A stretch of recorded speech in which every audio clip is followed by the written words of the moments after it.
Hey guys, welcome to Metal Thrashing Nerd Podcast. I am Metal Thrashing Mike, and today I have with me Mr. Geoff from Titanosaur.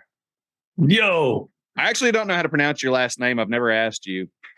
It's weird because it's really phonetic, but a lot of people have trouble with it for some reason. Saavedra. Saavedra. Yeah, there we go. And Yeah. do we have our wonderful friend Titano with us today somewhere? Well, yes, of course. I guess I could at some point be more interactive with it, but no, it's just a mask that so. It's the alternate personality. You ever feel like Bane? So I was just watching the Harley Quinn cartoon. I love the character of Bane in that cartoon. Well, not that Bane particularly, but the one that was in the Batman Dark Knight Rises, and he's like, no one cared about who I was until I put on the mask. Well, I do love the way he sounds, but no, I never. No, Yeah. I mean, I did the mask because I wanted to, because it was fun, and it is fun, and I still put it on every once in a while.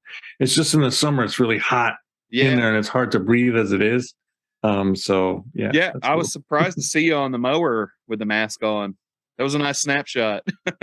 Yeah, well, that was at the beginning of the summer. It wasn't too hot yet, I think, if I remember correctly. You're up in New York too, so I mean it's probably a little bit cooler than it is down here in the South.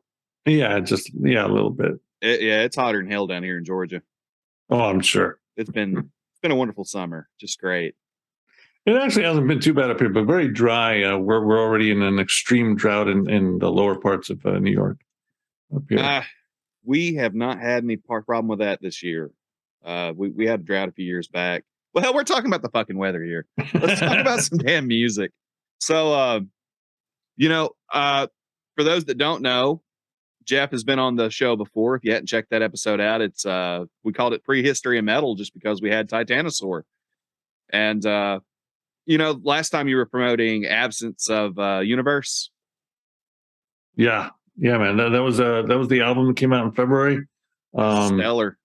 Thanks. Yeah, it was great reviews. Quite a few people called it, the album of the year, which I understand it's February, so by June it starts to disappear off of. But yeah, there's that album, and really happy about it. Really, really fun. I guess it was a good album. I think you told me not to drive with it playing because it'll cause you to speed. Yeah, apparently all my songs do that, and I got one song. The newest single, "Eater of Death," is up on this cardio workout Spotify playlist. These workout people, I guess, and Monster Riff, he put it up there. So yeah, it's good for cardio workouts, good for driving really fast with the windows down. Agreed. Yeah, I've done it a few times going up and down the interstate here and there. Yeah, I know. I still can't get over "We're All Waiting." That's still my favorite song, man. Oh, it's such a good one. That's a real fun one. I mean, yeah, there's some that are surprising that are fun to me. Like "The Mountain" is a tough one, but it's fun to me to listen to. It feels a lot more intense than I would think it should be. But yeah, when you play it loud, it just hits the right spot. I mean, you've done a great job. I enjoyed the Eater of Death, the single. It was really good. It was a fun listen. Me and my wife were listening to it a few times, riding here and there. And she speeds anyway. So, by that point, it was just like the cops weren't pulling us over because they couldn't keep up. So, well, I think down there in Georgia, don't you guys have like a 70-mile-per-hour speed limit too? On the interstate, yeah, it's like 70. So a lot of us go like 90. Right, of course. Tattling on myself here. No, if I ain't got the kid in the car and it's just me and I'm heading down to like Cartersville or somewhere to go to the record shop, yeah, it's like 80, 90. But that's because it's record store day and you got to get there before everybody else. Well, yeah, there's only a limited amount of records. Yeah, I know. My wife, I didn't buy it for me, but my wife was hustling for a Linkin Park album that got reissued. So I was there for Priest and Uriah Heep. And the Opeth album, of course. Opeth is one of those bands that I hear everybody always talk about. I've never really gotten into them. Uh, Yeah, it gets it's very proggy and death metal. Well, the old stuff, the new stuff, just weird prog with acoustic and shit. yeah, that's what I've heard. I don't know. I've just never given it a try. They've lightened up a lot. Well, I mean, your forte is, stuff we've talked about before, like you're really into Motorhead and the Ramones and stuff like that. So, Yeah, yeah, I'm much more of a on the punk, the hardcore, the groovier side of metal than the prog and stuff like that. But definitely Judas Priest and Iron Maiden, the classics, of oh, course. yeah. No, I just picked up a couple of Priest albums. They had that RSD. I'd actually bought it on an auction. It's the best of Judas Priest with the samurai on the cover. Mm. The Yeah. one that was relabeled Hero Hero later. So I just picked that one up and I got that and a Discharge album actually. Or not Discharge, shoot. God, guy went and started Fugazi. Oh, Minor Threat, yeah. my God. Minus, Well, I don't know why I was thinking of Discharge, but I just got the first Minor Threat like collection with the first few EPs. mm. I always just call it the blue one. Good I stuff. used to listen to that one a lot, man. I used to love Yeah. Minor Threat. Unfortunately, I was not in the city when I started getting into that.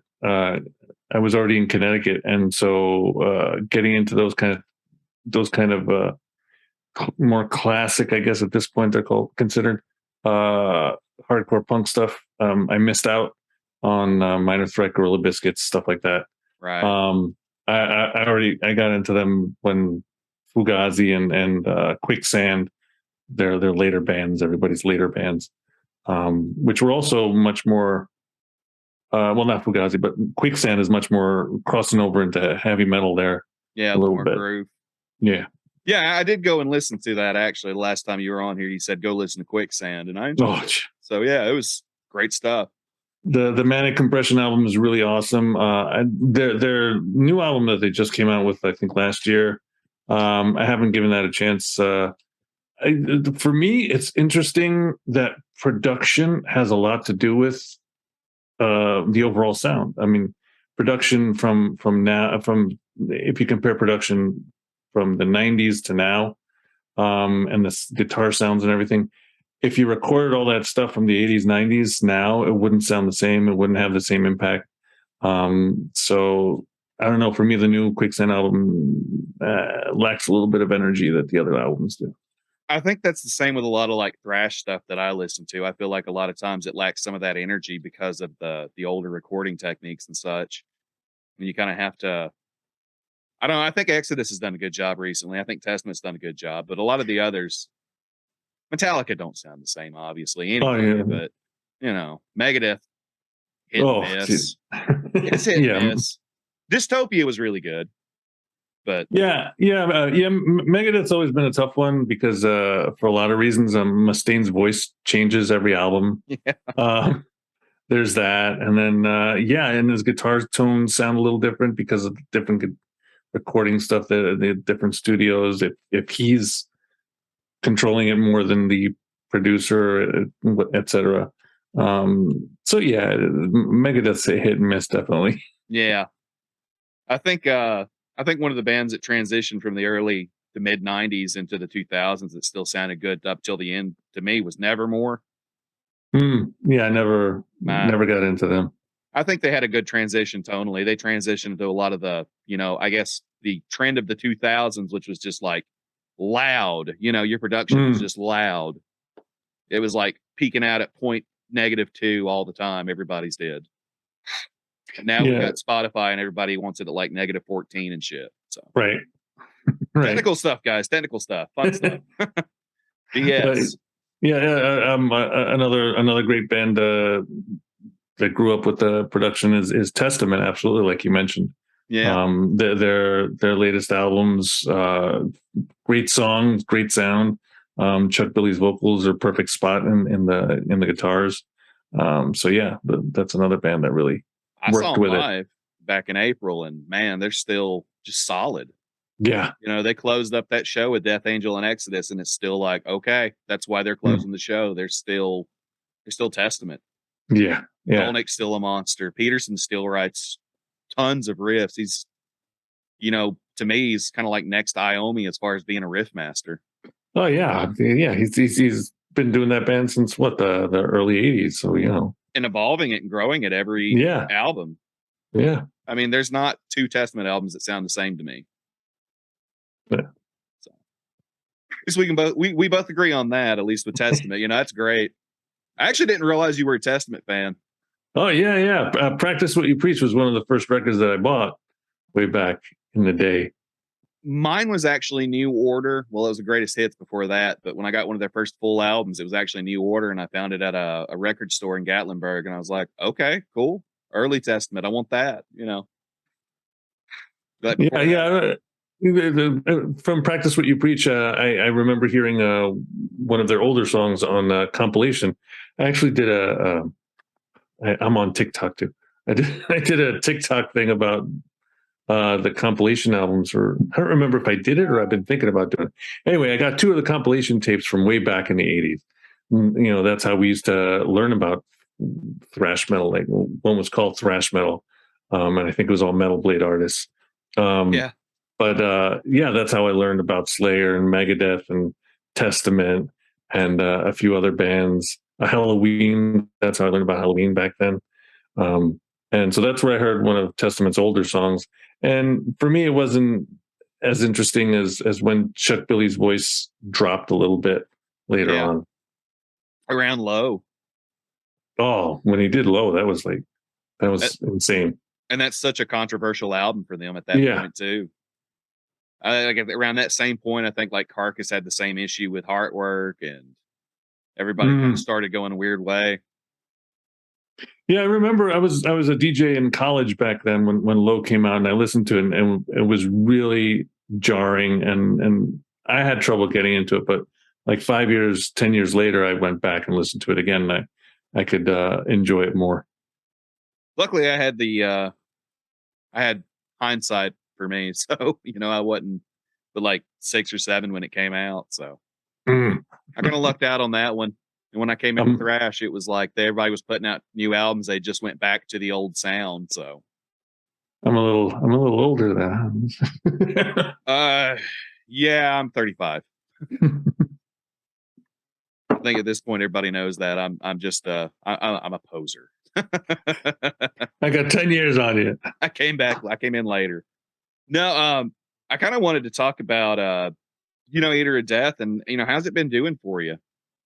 It's interesting. It's one of those slow build songs, maybe because it's just a single and it's not really attached to an album right now. Right. But yeah, it's a slow build. It's been going slowly, and people are still discovering it, loving it. Yeah, it's. I hear the same things about it all the time. That it's got a great crunch to it, really driving. So all the things that I would hope that people would get out of it. It is lyrically, it's one of those things where it's called Eater of Death, so it's like got this dark sounding kind of metal sound name to it, but it's very much about trying to fight for your life and really live every day as much as possible, and saying no to dying kind of thing. So it's a very positive message. Yeah, if that's your thing. Well, one of the unique things about it too, as far as from aesthetics, I looked at the art and I was like, dang, that's really cool. And you got telling everybody, and then kind of you and I got to talking about it, because I asked, well, how'd you do the art with this? And you were like, well, there's an AI app. You just take the art and it shifts it over. So how did you come about finding that app, or even was it just experimenting? Well, yeah. I'm also a graphic designer. I mean, I mainly do everything for Titanosaur in-house. So graphic design, website, videos, all of that. So I have to, and graphic design was something I was doing before. So that's something I try to keep on top of. So I hear little things here and there, and somebody had mentioned this app, Dream something or other, Weibo, I don't know. Yeah, I think it's just Dream. Yeah, that these names they come up with. Yeah, I've got it on my phone here. So yeah, that particular app was the one that I used, and I put in, I don't remember what I put in, a whole bunch of different phrases, like the Eater of Death phrase, and I've pulled out a few different pictures out of that, and I've been posting a few different ones here and there. But I really like the one that I ended up using for the artwork. So yeah, that's where I found it, and now there are lots of different AI things. Yeah, it's like monthly things change with technology. It's insane. so That's where we're at. so yeah, you can find all these AI things everywhere where you just put in a whole bunch of phrases, and you really got to work with the phrasing and the wording to get what you want, kind of thing. Right. Unless you're just looking for whatever the hell comes out, which is what I was looking for. Right. So Well, it turned out really cool. I actually bought one of the shirts, and by the way, I'm enjoying the shirt. I'm not wearing it today. I had my Wraith shirt on today, but I do oh, enjoy the cool. shirt. Cool. Yeah. I really like the way the colors came out for the design. And then I was like, let's try one of those sort of 70s ish things for the shirt. That's why I've got not only black, but the beige color that you find more, or used to find more in the 70s, like kind of off white. Um, yeah, I'm glad you like it. I actually like that one better than the limited edition Eater of Death shirt, which I put out before. Uh, Oh yeah, the so, little Titano death yeah, guy. Titano Death guy. My wife wanted that one. Well, That's the one she was looking for. I was going to ask you if you're going to re-release that shirt by any. I might. So I'm working on an EP, and I'm very most likely putting the Eater of Death on that EP, as well as an acoustic version of that song, which actually came out really cool. Um, I'm thinking about maybe getting some more shirts of the limited edition one, because you're not the only one who's been asking about it. Been getting a lot of requests for it. Yeah, my somewhere around, well, actually, it's almost, what, it's the middle of August already. Yeah, yeah, we're in middle of So August, bro. I guess somewhere around November. So, okay, I kind of wanted to ask you too. I know you have. I've seen some teases of a possible cover coming out. Oh yeah, it's sounding awesome. I'm really excited about it. Last year did a cover, Motorhead cover with Meds from Demonscar. Yep. And it got great reaction. It's still, lots of people are still, again, another one, people are still discovering and really liking and adding all to tons of different Spotify playlists. It was Mean Machine off of Orgasmatron. I did it because it was the anniversary of Orgasmatron, and I didn't want to just do the same songs everybody else does. And I like Mean Machine, so Yeah. that's the one we took for that one. But then I was like, it's going to be a year in September since we released it. So why don't we do another one? And Meds was up for it. I really wanted to get their singer Niza on it as well, to get just more of a collab. And so he added some backing vocals to the chorus, but it sounded great. They just sent me the tracks, and right now I'm working on the cover art. And yeah, hope to have it out in September, a year since the last one. Yeah. So Hell that'll be yeah. exciting. Well, I know you're a big Ramones fan too, so I kind of got to ask if there's any chance you might do a Ramones cover or something. Well, I've always been thinking about doing a Ramones cover, but it's hard to try to make it different. Yeah, but with the Motorhead ones, we don't make it different, but it just I don't know. There's a little bit of our own flair to it, or at least my own flair, since I'm doing most of the instrumentation. But so I've been trying to figure out for a long time how to do a proper Ramones cover without just being straightforward the same exact thing. Especially since I don't sound at all like Joey Ramone. But yeah, I think you and I have been talking about maybe doing "Howlin' at the Moon," which is one of my favorite songs for the longest time. So yeah, we're gonna see if we can make that happen. Was it Howlin' at the Moon? I thought we were going to do Bonzo Goes the Bitbird. I get those two confused all the time. So yeah, no, we had talked Yeah. about Bonzo Goes to Bitburg, I was about but to say. Because I think both songs have two names to them, I think, if I remember. Yeah, it's Bonzo Goes to Bitburg and My Brain is Hanging Upside Down. And I think Howling at the Moon has two names to it too. I don't know. Maybe that's why they get mixed up in my brain. But those are both my favorite songs. I was pitching that and like Pet Cemetery. And I was like, yeah, Pet Cemetery. Yeah, Pet Cemetery is fun. I mean, well, who did I hear do that? I remember somebody did that. And then what's their name? I mean, I'm flexible. We can swap over to Howling at the Moon if you want. No, but the xylophone and My Brain is Hanging Upside Down I've started thinking about ideas of how to make that part rather than a xylophone. So, Yeah, I like change it over to something else. yeah. So I mean, I'm always looking at synthesizer stuff. We could get one of those Sega Genesis emulators and switch it over to like a Sonic sound or something. Fucking Green Hill Zone or some shit. well, let's see. We might speed it up a little bit. I don't know. Let's see. Yeah. Well, I mean, the live version's pretty damn fast. Oh yeah, well, yeah. My favorite live album is Local Live, and yeah, you listen to that, and they definitely. And I've seen them.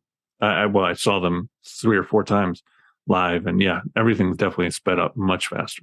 Oh yeah. No, I know Anthrax had like a similar problem. They did. What was that song they covered? Got the Time by Joe Jackson. Yeah. And they said, you know what's funny is our version isn't even as fast as Joe's because he does it like twice as fast live. Yeah, I remember reading that interview or hearing that interview, something like that, where they said that, where Scott Ian said, like, I can't keep up with this. Yeah, no, he said it in a few places. I think one of the places he said it in was like the liner notes of Return of the Killer A's. That's where I read it originally. But I think he said it in a few interviews and stuff. I don't really keep up with him anymore. Well, I love Anthrax. Anthrax is another one. I mean, I grew up with the four, the big four. The big four. I grew up with them, so them, and it was more than when the big four happened. Like me, and I'm sure I wasn't the only one. It was like, wait a minute, there were more than 4 at that time. Yeah, you know, there was Exodus, there was Overkill, there was Testament. Those guys were big also. And big influences in metal. When you had, Death Angel, and there was like Death Angel, Forbidden, other bands like that. Yeah. And then you go over to Germany, it's like they've got their own big 4. They call the Teutonic 4, which is like Creator, Sodom, Tankard, God bless them, bunch of drunks, and Destruction. Right. So I mean, there was a big 4 over there. I think somebody put together a list for like each country of each one's big 4. And like Canada's got one, Brazil's got one, obviously Sepultura and Sarcophago's on there. Yeah, and for me anyway, can't forget Halloween was huge, and they're still going. Oh God, yeah. No, that's like one of the first technical speed power metal bands. And I'm a huge Kai Hansen fan. I love Gamma Ray after that. Gamma Ray, yeah. I thought Halloween going forward wasn't as good as what Kai did in Gamma Ray. Yeah. I that's another one of the first metal LPs that I got was Gamma Ray, and I got that when I was in Germany. It's a nice Heading for Tomorrow. That was Ralph Sheepers. Yeah. That was Ralph Sheepers. Once Kai started singing, I think they really hit their mark. I think Ralph Sheepers sounded better in Primal Fear when he went over there. So. Oh, I remember hearing Primal Fear back in the early 2000s. Yeah, because I was living up there. So you spent some time in Germany. Well, no, not up there in Germany. I mean, I meant up there as in the second floor of somebody's house. That's what I meant. Visually up there. Yeah, no. Well, that's a good place to hear power metal is, being up there. Looking down on the earth. Well, man, I appreciate your time here. We got to let everybody know where we can find you. I know one place we can find you for sure is to get your merch is Titanosaur1 at bandcamp.com. That's definitely the easiest place to find, the CDs, downloads. The website. One of these days, maybe I'll have the money to actually get a URL. But right now, it's titanosaur.savagevibes.com is my actual website. Yeah, I'm all over the internet. Any of the socials, it's Titanosaur rocks, and I love talking about music. So you know, I could go on. Message him, talk about music. Titano loves to talk music. Trust me, he talks to me about it. He I was could actually go a big on. I mean, you were actually a big help with me putting out my stuff, man, because you kind of gave me some tips and advice here and there about how I could do things, better as I've, kind of come into mixing and mastering and stuff like that and learning all this. It's my pleasure. I'm glad I could help. I didn't feel like I gave you anything you didn't already know, but thanks. A few I'm glad things I could. actually, yeah. No, you've been a great help. Any help I get from anyone's appreciated. Yeah, You well, know. it's the same here. Absolutely. It's great to have outside voices and with the songwriting. Even I know some people are uh, very I don't know what the word is, but they don't like getting critique about their songwriting. But for me, it's like, hey, I'm trying to write something that's everybody's going to that I like, that everybody likes. So Yeah. any info, any critiques are helpful. So. Yeah, no, I mean, I know guys that don't even like what they play, so at least you enjoy what you play. Like Oh yeah. seriously, guys playing punk rock, they're like playing pop punk, and they're like, "I hate this shit." Yeah, I couldn't do it. I Why are you wouldn't be able doing to it? do it. Well, people like it. Okay, well, as long Yeah. as you're having some fun. Well, man, thanks for your time, guys. Be sure to go check out the Eater of Death. Also, check out his Danzig cover. Oh yeah, You forgot about the Danzig cover, dude.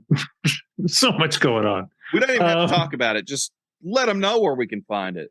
Yeah, the Her Black Wings cover of Danzig is on all Latin American, they call it bands. I always have trouble with that phrase, but yeah, Latin American band. So it's called "I'm a Latin American Demon" on the Sabracadabra Radio uh, Bandcamp page.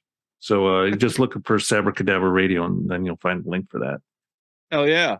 Guys, be sure and check that out. That is an awesome cover. I see. I got started out. All I got to hear was a couple of whoa, whoa, whoas, and you were like, "Guess what song this is?" And it's like, Right. which Danzig song? Hell, that might be a Misfit song. Yeah. Might be Sam Hain, Samhain. That is one of the hardest parts of doing a Danzig cover, is getting the whoa whoa whoas at the right note. Yeah. Because if you don't, then it just sounds horrible. Well, I think we've all impersonated him enough. We've gotten pretty good at it. I could probably do a couple myself. But guys, thanks for checking out this episode. Be sure and follow me on Twitter at Mike Thrashing. I'm also on Facebook and Instagram. And keep up with me for news. Keep up with Titano too. Hey man, thanks for the time. Peace. All right. Thanks.